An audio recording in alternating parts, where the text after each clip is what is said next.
आज मी बनवलेला आहे व्हेज मोमोज। त्यासाठी मी पावशेर मैदा घेतलेला आहे, चवीनुसार मीठ घेतलेला आहे आणि 2 ते 3 चमचे तूप घालून थोडं पाणी घालून आपल्याला हे कणिक मळून ठेवायचे आहे। कणिक इकडे भिजायला ठेवली तोपर्यंत आपल्याला मोमोजसाठी लागणाऱ्या भाज्या कट करून घ्यायच्या आहेत। इथे मी सिमला मिरची 2 घेतलेली आहे, कोबीज पावशेर घेतलेला आहे, 2 टोमॅटो, कांदे आणि 2 गाजर घेतलेले आहेत, तसेच बीटाचा छोटा तुकडाही घेतलेला आहे। आलं लसूण सुद्धा घातलेला आहे।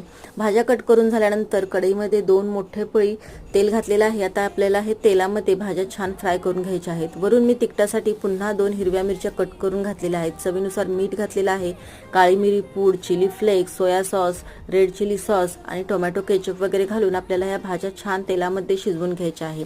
आपल्याला हे उकळायचं आहे, त्यामुळे कढईमध्ये पाणी गरम करायला ठेवलेलं आहे आणि चाळणीला तेल लावून घेतलेलं आहे। तोपर्यंत आपण इकडे मोदकासारखी पारी लाटून घेतलेली आहे, त्याच्यामध्ये भाज्या भरलेल्या आहेत आणि मोमोज ठेवून वरून ही तेल लावून झाकण लावून 10 मिनिटे आपण मोमोज उकडायला